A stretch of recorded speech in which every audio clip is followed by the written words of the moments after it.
Hello and welcome to today's webinar. My name is Jacqueline Dorsey of Lean Frontiers and I'll serve as your host today. I'm excited to bring to you today a short webinar on Lean IT facilitated by Mike Orzen. Mike is the co-author of an award-winning book, Lean IT, and is also the recipient of the Shingo Research and Professional Publication Award. Due to our limited time for this webinar, we will not be doing a Q&A session. Also, we will be recording this though, so if you want to refer back to it later, you'll be able to do that. So for now, let me turn things over to Mike. Well, thank you, Jacqueline. We've got 30 minutes, so I'm just going to jump in. First of all, I'd like to thank Lean Frontiers for hosting this. I think applying Lean to IT is just so important, and it's an area of the business that many organizations are wondering how we do it and what we need to do. And I think specifically creating high-performance teams to address shadow IT, we'll talk about shadow IT in a second, is super important. So let's just jump right in. A little bit about myself. I started over 20 years ago working in Lean. I spent the last 15 years in Lean IT specifically. So a lot of background in that area. I work with the Lean Enterprise Institute, the Shingo Institute, DataCare's Network for Healthcare Value in Ohio State. The information I'm sharing with you really isn't theory. It started as theory, but these are actual lessons that I've learned working with some incredible companies that have allowed me to learn along with them. So we want to move away from theory and towards application, and that's what we're talking about today. So, you know, we talk about high performance. We need to create high performance teams. And I'd like to suggest that whatever business you're in, for-profit, non-profit, any government work, it really doesn't matter. Our customers expect value, they expect quality, they want accurate work, they need deliveries that are on time. And we've got to be easy to do business with, and they need to feel that we truly care about their needs. And of course, their experience needs to be consistent. Well, that's true whether you're talking about your organization or a particular department. That's particularly true, I believe, with your IT staff. So your IT needs to be able to deliver these things just as much as your business needs to be able to deliver them. Now, the concepts we're talking about today, although I'm framing them within IT, I think you'll notice that they apply pretty much universally to any functional area or any business. Now, when we talk about, you know, I think everybody online is fairly familiar with Lean. I'm going to assume that you are. And when we talk about Lean, we always talk about flow, flowing value to the customer. And flow is the relentless forward movement, kind of like water in a river, of value towards the customer. And when we think of flow, we think of three things that we need to flow. Obviously, products and services, but I would suggest that the third flow, and perhaps the most enabling or important flow, is the flow of information. If information is not flowing, we have a direct impact on the flow of products and services and value to our customer. So this brings us to information flow and IT capability. I like to say that the quality and flow of customer value is a direct reflection of the quality of the people, systems, and technology in your IT department. So if we do not have quality and flow of customer value, we really need to look at the underlying flow of information, because if you think about it, no one can do their job in any organization without accurate information being delivered on time in a format that they need it in. They just can't make decisions, and they can't move at the appropriate speed to please the customer. So when IT stumbles, the business stumbles. And when IT underperforms, it's very, very difficult for the business to do anything otherwise. I like to say when IT stops, the business stops. That's how important it is for us to apply lean thinking to IT. So there's a performance gap. And here's the gap when it comes to technology and information. When IT doesn't deliver, people have to resort to workarounds. We've all been there. Let's say I need functionality. I call IT and I say, I need document management functionality for my functional area of the business that I'm responsible for. And IT says, we don't have the time for that. We don't have the budget for that. Or that's not a priority. Or we can do it, but we can do it in 6 months. And I need that functionality in 30 days. What happens? Well, people don't lack resourcefulness. People can figure out how to get things done, particularly if they're being measured on them. So what happens is we start to see a proliferation of undocumented, unauthorized, isolated, and inconsistent workarounds. These workarounds, which are also called shadow IT, actually poison our systems, processes, and the information that we need so badly to run an effective organization. So let's talk about what that looks like. So shadow IT, first of all, I want to stress, no one is a bad person. If you're saying, look, I can't get what I need from IT, so I need to resort to other options, that doesn't make you a criminal. It doesn't make you somebody who doesn't care about the organization. Typically, shadow IT is well-intended. People are just trying to get their jobs done. So if I can't get my solution from IT, what do? Well, the number one workaround is spreadsheets. We open up Excel, we create a model of what we need, and we start capturing, tracking, and analyzing our information. What's wrong with spreadsheets? Well, the problem with spreadsheets is sometimes we're dealing with very sensitive information. Sometimes the calculations are fairly complex. And you can create a spreadsheet. It can look perfectly correct, and it can be perfectly incorrect. So spreadsheets really aren't regulated, and there's some information that we need to have centralized and secure. Very popular is cloud-based solutions. Let's go back to that example. I need a document management solution. IT can't help me right now. I get online, and in 5 minutes, I discover there is a user-based cloud solution out there that looks pretty inexpensive, and I'll be up and running in a matter of hours or days. I jump on the cloud solution. Well, we'll talk about the problem there, but if everybody's on cloud solutions, once again, this is shadow IT. The third kind of shadow IT I see a lot of is paper-based solutions. So I'm not using the IT system, and I'm collecting data on spiral notebooks. I'm writing things down on Post-it notes, and they're on my desk and lying around. Again, that's not organized, it's not managed, it's not controlled. So what are the unintended consequences of shadow IT? Well, if you're a publicly held organization, you're probably in violation of your governance procedures as they apply to information and technology. Certain controls must be in place, and IT has spent a lot of effort and time and money developing and implementing those controls. So every time somebody just goes off and does something on their own and goes rogue, as we call it, it's a potential violation of your governance procedures. There's also a monetary impact. I worked with one company. People started to use the company credit card to use cloud-based solutions.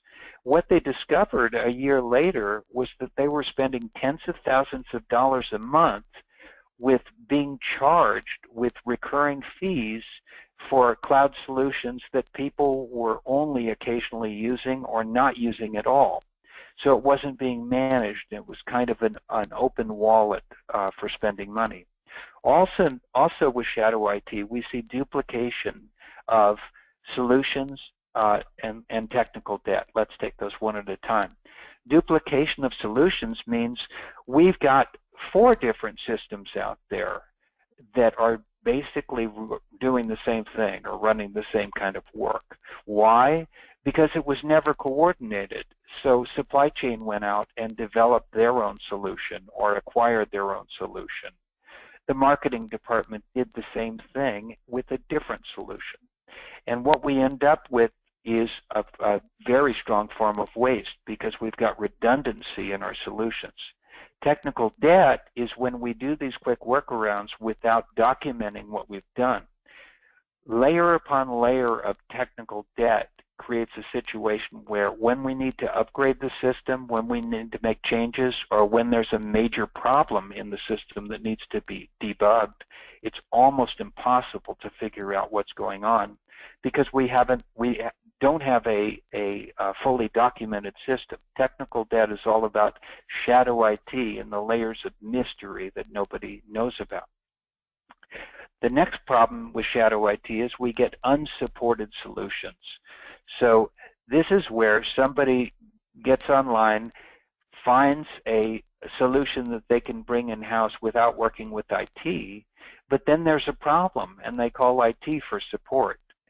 And the help desk in IT says, we don't support that application. What are you running? We don't know that language. By the way, is that application secure? We don't know. So all of a sudden we've got a problem in terms of security and stability because there are many applications out there that look friendly and like they're good solutions, but when you look at it from a systems perspective, they may not be secure, they may not be compliant with our organization. So this is shadow IT in a nutshell. It's a huge, huge area, and it starts with somebody well-intended saying, I'm just trying to do my job and I can't get what I need from IT. What this leads to is the quality of your information and technology has a direct impact on the quality of flow. In other words, if we've got poor quality or if we can't deliver, people will resort to whatever they need to do to try to achieve flow and to try to do their work. So how does this tie to Lean IT?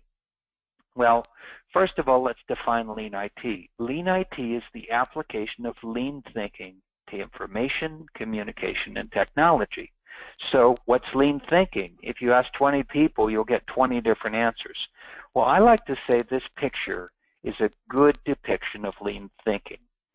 If you look at and this has been around for years, you may have seen this in the Toyota Way or on the Lean Enterprise Institute's website.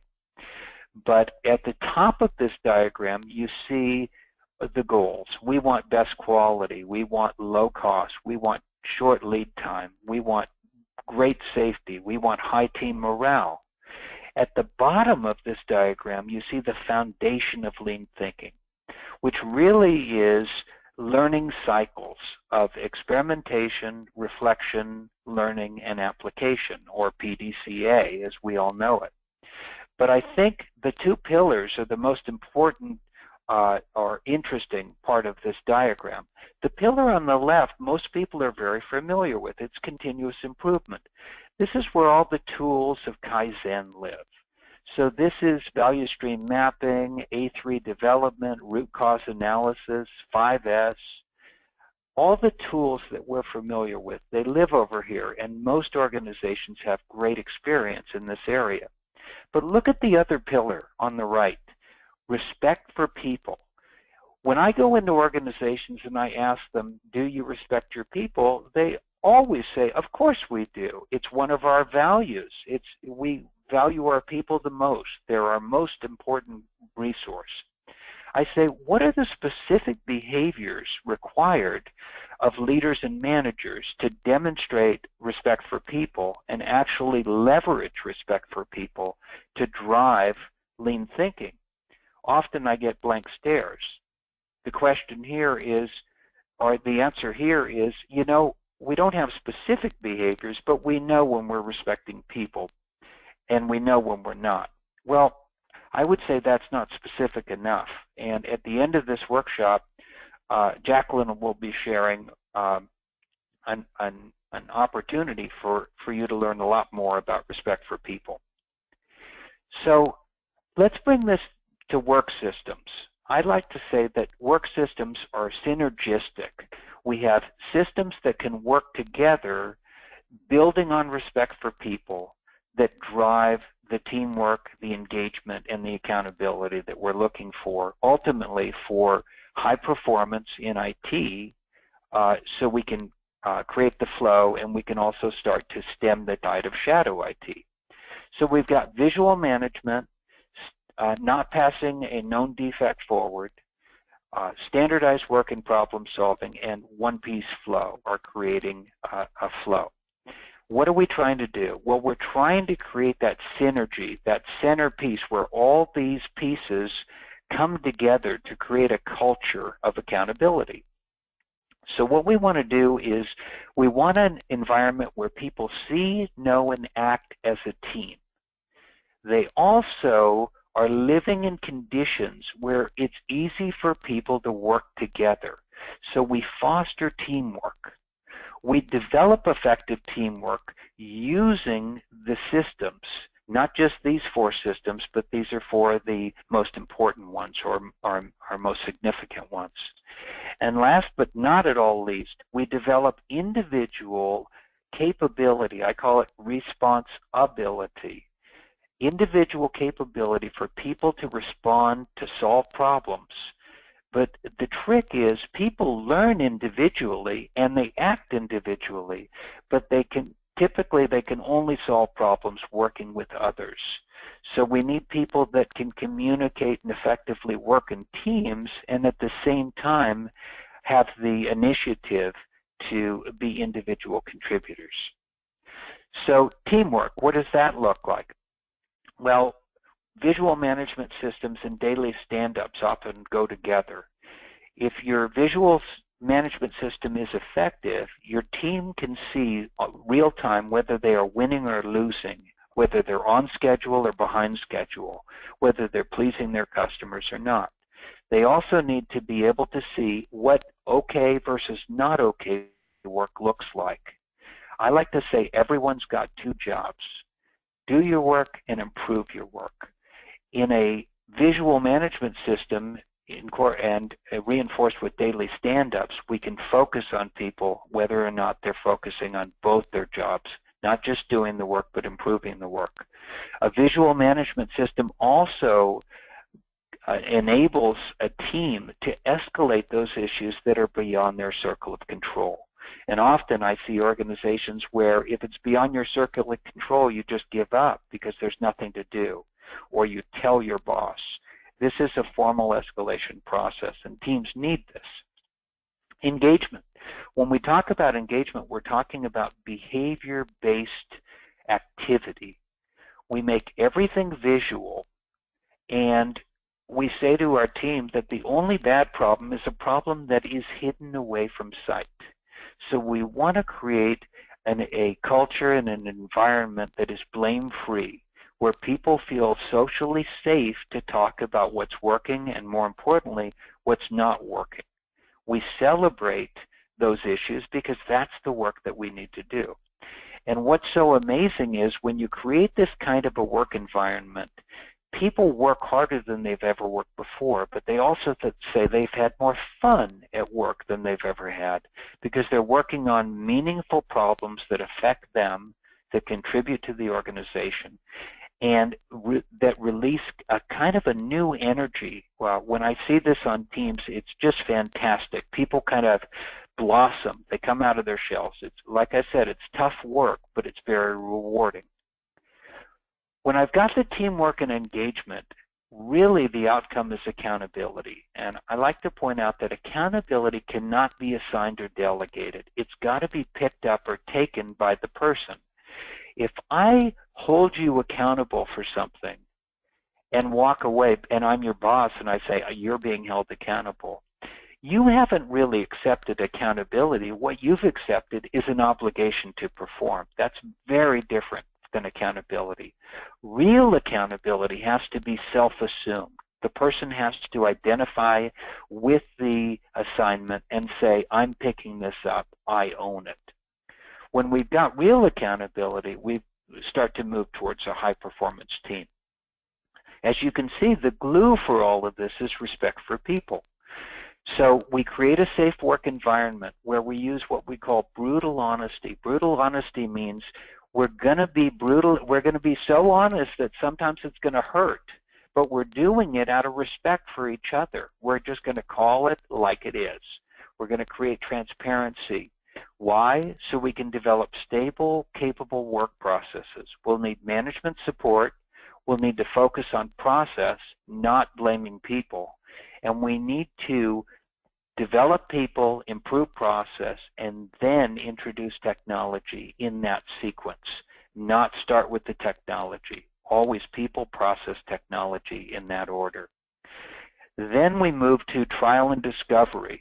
Some people might be familiar with this from Toyota Kata. But we need to learn new behaviors of learning and start to experience the results that come out of this.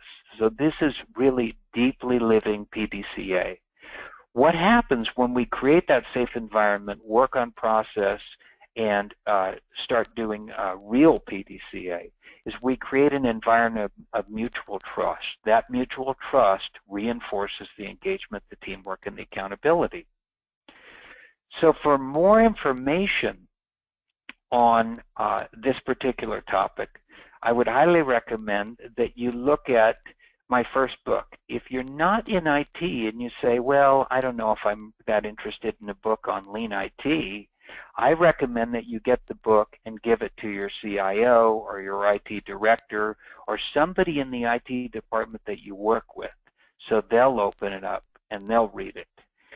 If you're particularly interested in this topic of lead with respect, there's a wonderful book by that name written by my friend and colleague Michael Ballet and his father, Freddie, that is a wonderful story written in novel format about lead with respect.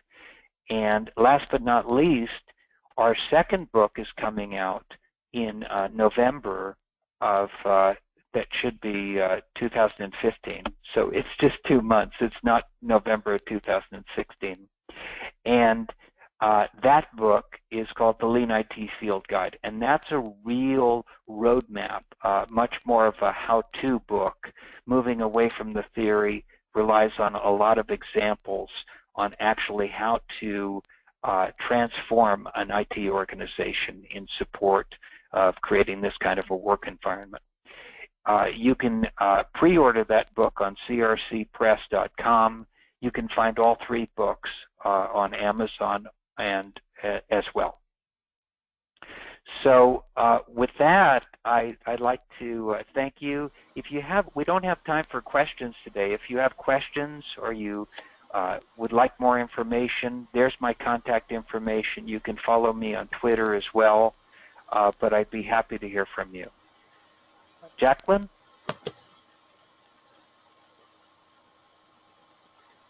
Oh, okay. Jacqueline? I'm on. It took a second for my webcam to start up, but I'm here. All right. Well, thank you for that presentation, Mike. We appreciate you facilitating.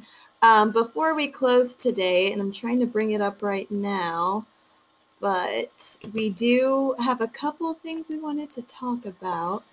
So the first one Mike had mentioned earlier in his presentation. There we go. So hopefully you can see my screen right now, but we just wanted to give you some more details about his upcoming workshop. It's going to be in December. It's a 2-day workshop on the 9th and the 10th of December. It's called Lead with Respect.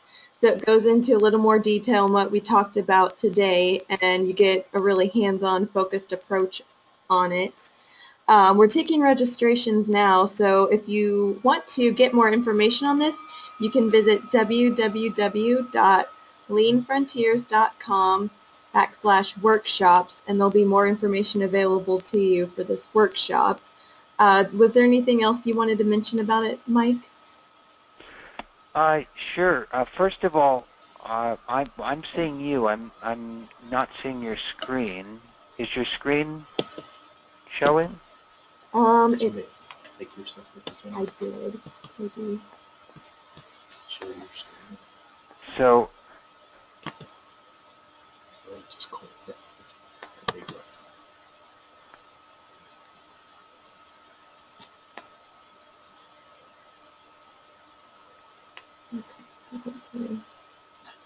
Okay. Now I'm seeing it now. There we go. Okay. Technical difficulties. Okay. Okay.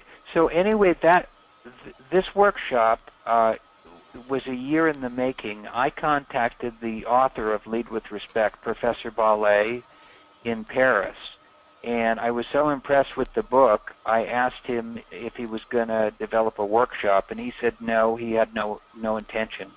So I asked if he'd be willing to work with me to develop that workshop, and he said that he would do. So this workshop was the better part of a year coming together and is very much a hands-on workshop. It's 7 core practices of leaders and managers to really demonstrate lead with respect. And it's not a soft, touchy-feely kind of feel-good workshop. It's really about linking the behaviors of leadership to the work systems of Lean and how to drive that teamwork, engagement, and accountability that we're talking about. So I'm real excited about it. Yeah, it sounds like it'll be a really good workshop. So then another announcement we had, so don't forget to register yourself for our Lean Leadership Week. It's going to be the first ever time we've done that.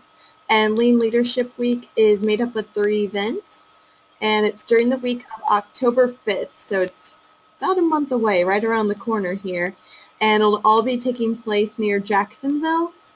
Michael Ballet, who we mentioned earlier, will actually be there presenting, so you can get to hear some more from him, and you can visit Lean Frontier's website in order to get some more information on this.